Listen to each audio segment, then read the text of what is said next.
दोस्तों, एक बार की बात है। एक भिखारी अपने जीवन से परेशान हो चुका था, क्योंकि उसे अपने जीवन को चलाने के लिए भीख मांगना पड़ता था। उसे हर एक चीज़ के लिए भीख मांगना पड़ता था। इसी बात को लेकर वह दुखी रहता था और दिन भर यही सोचता था कि उसके जीवन में बदलाव कैसे आएगा।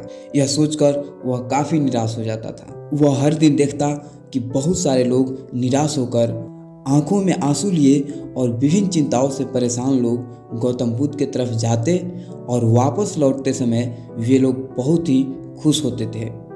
वह भिखारी यह नहीं समझ पा रहा था कि गौतम बुद्ध उनके साथ ऐसा क्या करते थे कि वे बेहद खुश हो जाते थे। वापस लौटते हुए लोगों के हाथों में ना तो ढेर सारे पैसे होते थे और ना ही सोने चांदी।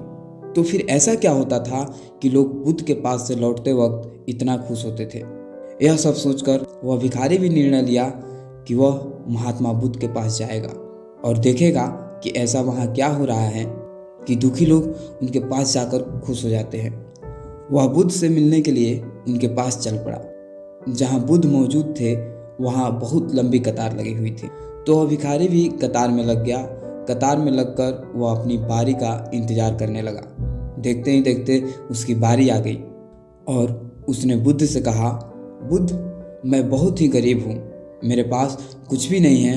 मुझे अपना जीवन चलाने के लिए दूसरों से भीख मांगनी पड़ती है।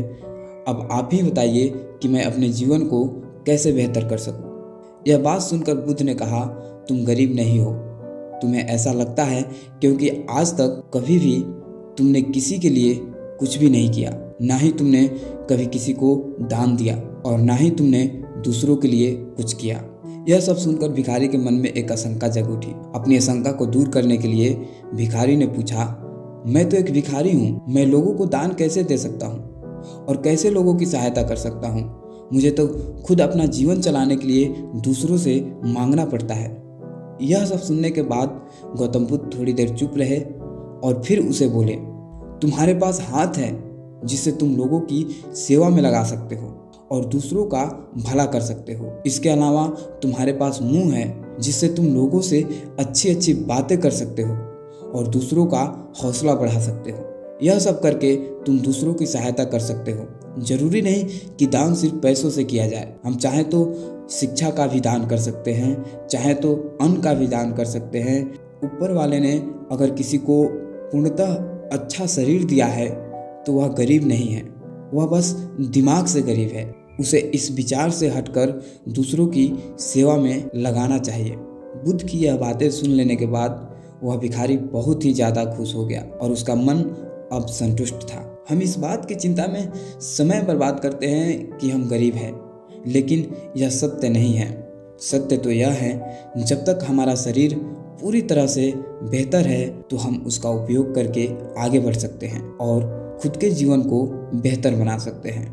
अगर कोई व्यक्ति सिर्फ अपनी गरीबी पर ध्यान दे और उसे बदलने की कोशिश ना करे तो वह मूर्ख है।